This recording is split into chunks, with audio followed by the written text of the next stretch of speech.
It's been quite a while since we've been here, haven't we? And if you've come here for the adventure content, don't worry, there'll be more adventure content. But right now, we got a new telescope to review, and it's gonna be a series review for the Carbonstar 200. And that's it right over here. And then if you were with me last year, you'll know that I did a series review on the Carbonstar 150. Now, Apertura last year put out some pretty bold claims, one of which was an out-of-the-box experience and that this scope right here was built for everybody. You could put this in the hands of a beginner, or you could put this hands in advanced amateur, and you would have hassle-free operation right out of the box. And honestly, guys, last year I tried to find something wrong with the Carbonstar 150. And it was true. The Carbonstar 150 performed just like Apertura said it would, with one exception. Last year, the only thing found wrong with this scope was the back cap. It fell out after, I would say, 39 degrees Fahrenheit and below. I did actually fix that, and I'll put a link in the description for that video. But I did offer a solution, but other than that, this scope checked all the boxes for me. So when I heard that Apertura put out Carbonstar 200, which you see here in the background, I really wanted to review that scope. And I was the perfect candidate last year because this was my first Newtonian. And I was afraid to actually get a Newtonian in the first place because of all the problems that Newtonian users report, like light leaks and internal reflections and tilt in the focuser, right? I just didn't want to deal with it, so I started with a refractor. Until this came out, because Apertura, when they designed the Carbonstar series, designed it so that all those pain points that everyone had were gone, right? And the cool thing is what it looks like to me is the Carbonstar 200 inherited a lot of the neat things that the Carbonstar 150 already had. So Apertura kind of set the bar with that. So I'm expecting like performance out of it as well. And we're going to be testing the claim of hassle-free imaging from the Carbonstar 200 that Apertura claims that 8-inch Newtonian to have. I'm really excited about it. First things first is I reached out to Apertura and High Point Scientific myself. It was kind of in the middle of the summer, and I asked them for an evaluation copy of the Carbonstar 200. And they finally got one to me, guys. So I just want to let you guys know that I did not purchase this scope behind me. It was loaned out by High Point Scientific, and they don't review my videos before I post them. No money has exchanged hands, and they don't tell me what to say in these videos. So this is going to be my first experience with it, and I'm going to be documenting those things. All right, so what are we going to be testing in these series of videos? Well, a lot actually, so much in fact that I wrote some stuff down. I didn't want to forget anything. Also, I think this series is going to be around maybe 4 or 5 videos if we have time. But I'm just going to share some of these topics with you. So we're definitely going to slap an EAF on it, and we're going to see how easy that is because Apertura claims that the Carbonstar 200 is EAF ready. So we're going to take a look at that. I'm sure it's fine. Most telescopes are EAF ready. Also in this video, we're going to be looking at different sensor sizes and the image scale of those. So if you own one of these sensors, you'll know if it's going to be compatible with the Carbonstar 200. Also, I don't know why reviewers don't do this, but mounting the scope on top of an AM5 or a harmonic mount. Because there's no counterweight on there, I'm really curious to see if the mount itself is off balance. So we're going to mount it on the AM5 and then tilt it one side and to the other, and then we're going to test the stability because it's a much larger scope than this one is. And I'm a little worried about that. And I really need to see that, and I'm sure I'm not the only one, so I'm going to include that in here. We're also going to be looking at the out-of-box experience. So what our first night is going to be like. In that, we're going to check out the collimation, see how different it is from here, if any, how easy it's going to be. We're going to check for internal light reflections and light leaks. We're going to check for tilt in the focuser. That's a big thing. The focuser gets racked out a lot further than the 150, so I'm interested to see what a big imaging train would do on that scope. Also, we're going to test the back cap, right? And see if it pops out of there. And also I added this, so I think this is going to be a really interesting topic too. We're going to be checking out the resolution difference between the 6-inch to the 8-inch aperture versus aperture on the same target. I shot the Pac-Man Nebula about a month ago, and I'll post that video down in the description so you can check that out. That was an adventure video, but I got some really nice detail out of it from the Carbonstar 150, so I'm just curious to see how much more detail we're going to get with an 8-inch aperture using the same camera, right? So we're going to be doing that. All right. And there might be more things along the way, and I'll let you know if I add a few. But I think right now what we should do is put this away because there's 2 mirrors in here. I don't want to break it by just leaving it on this desk. Because that's like, what is it? That's like 14 years bad luck, right? That's a lot. And let's see what High Point Scientific sent me. And I know that is a telescope in there, but they also sent me some other goodies. And I'm really excited to see what those are. So let's do that. Oh, look, there's something on here. It's probably from the last unboxing. You know what? Some of you guys have a very unhealthy obsession with my knife for whatever the reason is. I don't understand that, but to each their own. So, but I just wanted to say I've noticed it. It's a little weird, but that's okay. I love all of you. Anyways, let's open up this small box. We got some collimation knobs here they sent. That's nice. I think we'll wait to install these though. We'll just use the screws. All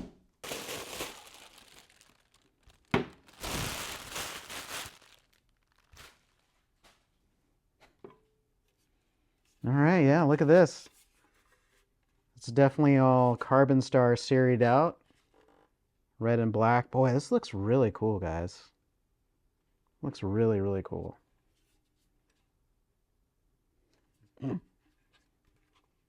Cool.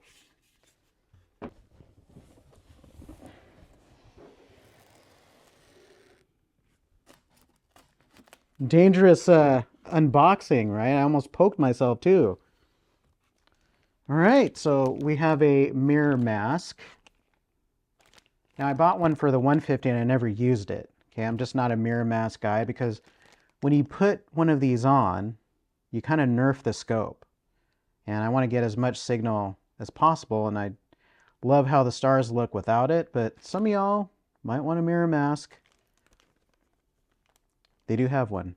And if we have time, we'll see what it looks like with it on there, and then maybe with it not on there.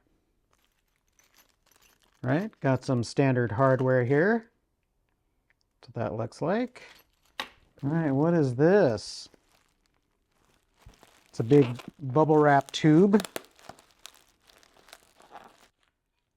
We have our D-style dove plate. And this must be the Vixen. And it is.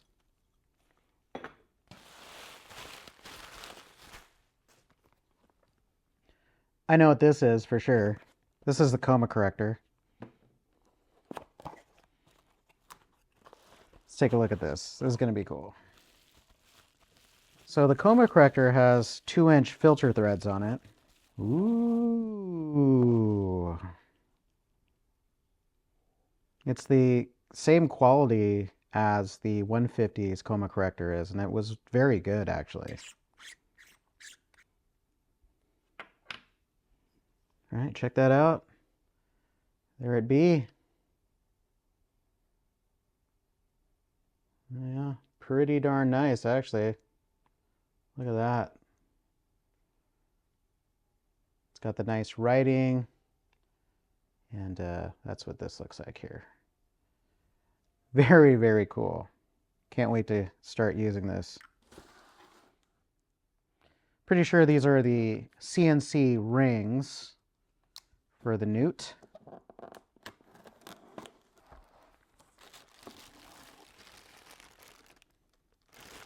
Check this out, guys. Oh man, these are beautiful. They're just the bigger version of the 150's rings. These are awesome. I love it. Check it out. Anodized red. Looking really good.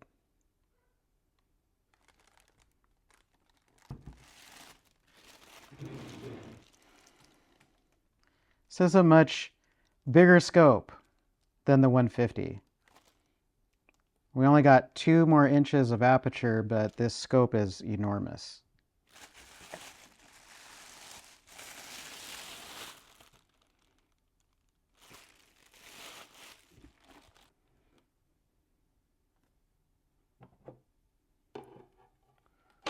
Ooh, look at that. Now that is a pretty large aperture, and that secondary, video isn't going to do it justice, but that secondary mirror is huge. Because, it's optimized for an APS-C sensor, but wow. All right, here's what the back looks like. Now what I'm noticing on this is there's some felt on the back of this thing. So this has actually been in the hands, I don't know if you can see this, but this has been in the hands of quite a few YouTubers, honestly. I don't know, maybe you can see, okay, there you can see it here. But it does fit pretty snug on here. So I don't know if this is from the factory or if this is what other YouTubers put in here to keep the back cap on. But it's a pretty clever solution, honestly, because it's in there nice and tight. And I noticed that the front cap has that too. So if you're looking for solutions like that, then yeah. I doubt this is factory, honestly. I'm going to say that whoever had it before me put this on here. Which also means they may have had some issues with the back cap. But I'm not going to jump to conclusions right now, okay? We're just going to see how this works. And if the felt actually helps it. So I don't know. Maybe those of you that have the Carbonstar 200 can tell me if the felt in this is factory or not.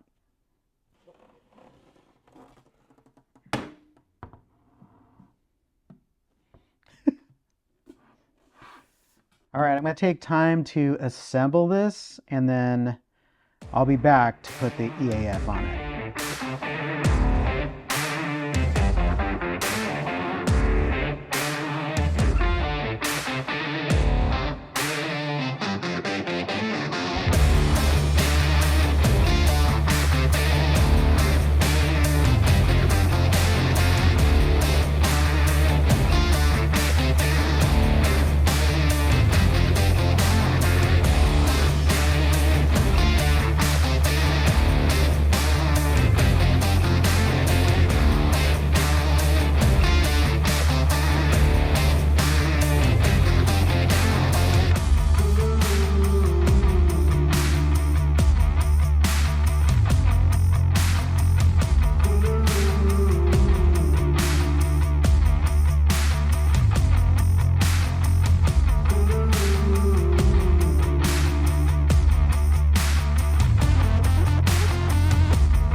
Honestly, went together exactly like the 150 did, so there's really nothing of note. I even put the EAF on here and it just kind of went on super easy.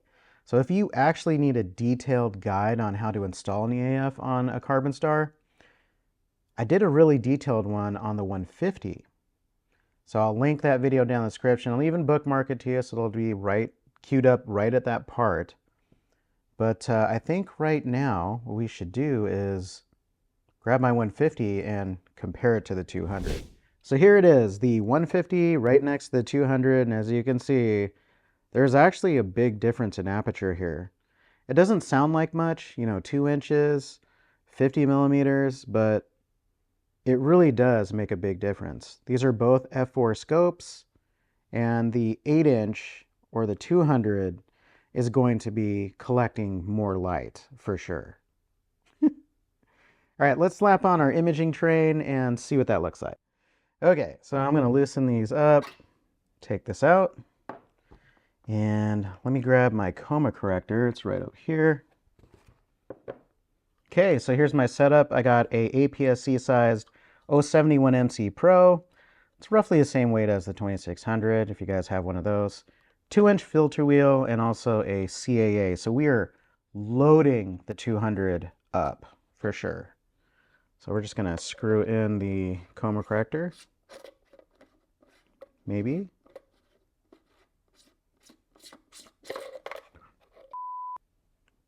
Okay. It survived.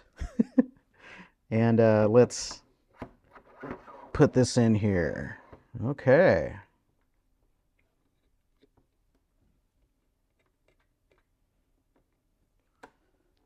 Now that is pretty heavy, guys. I have to keep my hand on it here, otherwise it'll tip over. So it's definitely off balance this way, and it's going to ride like that on the mount as well. Speaking of the mount, let's put it on the AM5 and see if it tips over or not.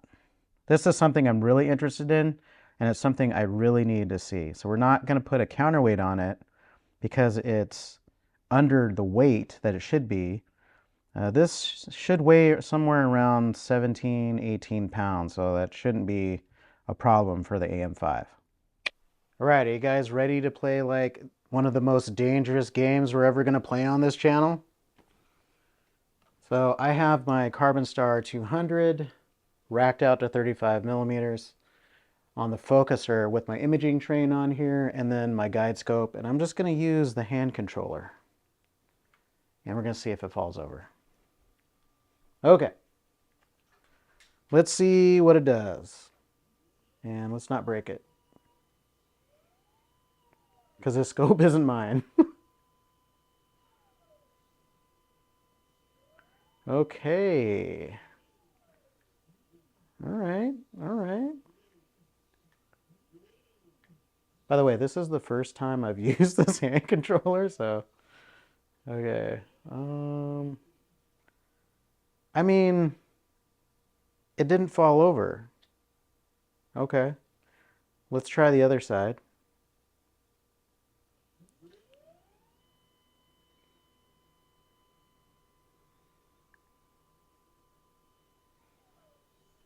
Super nervous, by the way. Okay. Let's do the other side.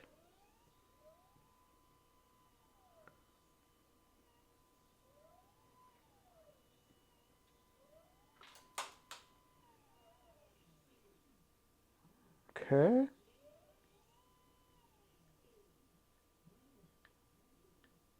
Well, it did not fall over. But let's test the stability. Okay. That is not bad. That is not bad. What we need is like a sandbag or something in the pouch underneath the AM5 for more stability.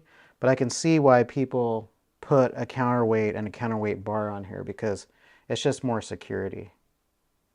Like if you're in a windy area, I wouldn't be doing this. So definitely you want to put something in the bag underneath the tripod And then you might consider using a counterweight and counterweight bar if you're in more of a windy situation. So, but for out here, definitely can use it without counterweight. All right, I put a portable power station in the sandbag and it is solid. No worries on that. So if you're going to be using the CS200 on your AM5, and I had a peer on this as well, so make sure you put something in there because this is, I mean, it's solid. I don't even have to worry about it. Last but not least, let's take a look at image scale. Now, it's really important when you're doing astrophotography to make sure that you have the proper sampling, because if you have the wrong camera paired with your telescope, your pictures might turn out blurry, which is oversampled, or they can be pixelated and blocky, especially in the stars, which is undersampled. Generally speaking, you want to have a sampling in between 1 to 2 arcsecond per pixel. And if you don't know what it means, that's okay. I'm going to be looking at some of the most popular cameras in Stellarium, and we're going to see what the sampling is like with each of these cameras. Now, I have 4 here that I own, and we're going to take a look at those first. And then we're going to take a look at the ASI 2600 and the 585 to see if it's going to be a good match for the Carbonstar 200. Okay, so let's take a look at what cameras I do have. So I have the ASI 183 monochrome, little 1-inch sensor, 20 megapixels, pretty cool. I also have the 533 Pro color camera. It's got a square sensor on it though, so pretty interesting. I do like the field of view on it though. I also have the 294 monochrome, which is super high resolution at 47 megapixels. And it's a micro four thirds camera. And then our test camera, the ASI 071 APS-C color camera. And it's got about the same weight as the 2600, so it's going to test really well on the Carbonstar 200. All right, let's take a look at the sampling on each of these. All right, so first up is our 183. And what it looks like here is that is a no-go. We have a sampling at 0.61. So the farther you're oversampled, the blurrier your photos are going to be.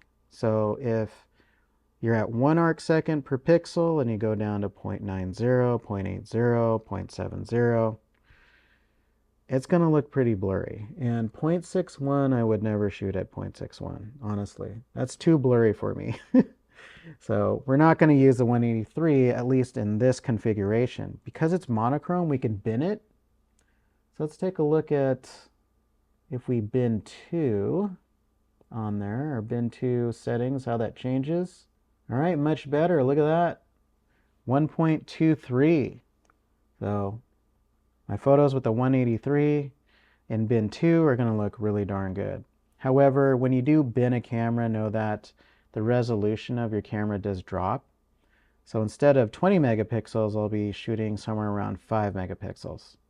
But it still should look pretty good, especially with the cropped in field of view that we're seeing here in Stellarium. Okay, next camera. We got our 533 MC Pro, which is at 0.96. It's a little bit under 1 arcsecond per pixel, but not too bad. So I'm still going to get really sharp photos. No problems there. All right. Next up, we have the 294, which is actually worse than our 183 in bin 1. So that is 0.59, which is terrible. So let's bin it and see what bin 2 does for it. Great, 1.18, so I can use my 294. However, I'll have to use it in 11 megapixel mode, so I won't be able to use it in 47. Okay, last camera that I own is the 071, and comes to no surprise, 1.23. So our sampling is really good on that. Okay, let's take a look at the 2600 next, because some of you guys might own that camera. And 2600 gives us a sampling of 0.96. So that camera matches up really well with the Carbonstar 200. Okay, now let's go to the 585. 585 is at, 0.75. So you might want to double think that one. However, if you do have a monochrome version of this, you can bin it. So let's see what bin 2 does for it. Oh, it brings it up to 1.5. Perfect, right in the center, right? Right between 1 and 2 arcsecond per pixel. That's what you want. However, when you do bin like that, remember you're probably going to be shooting around 2 megapixels. So it's a little bit low resolution. You won't be able to crop in on anything, but you can use it. It just might not be the best camera to use with the Carbonstar 200. You might want to think getting a Carbonstar 150 if that's all you own is the 585. All right. Well, I guess this concludes our first video on the Carbonstar 200 series. And one thing I do want to say is thank you so much to Apertura and High Point Scientific for sending me this telescope for review. Also, I want to thank each of you guys for watching my video, because without you, I would not have this opportunity. So thank you so much for that. And the next thing we get to look forward to is our first night out with a Carbonstar 200, right? Although it's raining right now, but we're going to have our chance to do it. But we're going to be testing the Carbonstar 200, seeing what the out-of-box experience is like. And I can't wait to see the results that we get. All right, guys. Well, I guess I'll see you on the next one. Peace.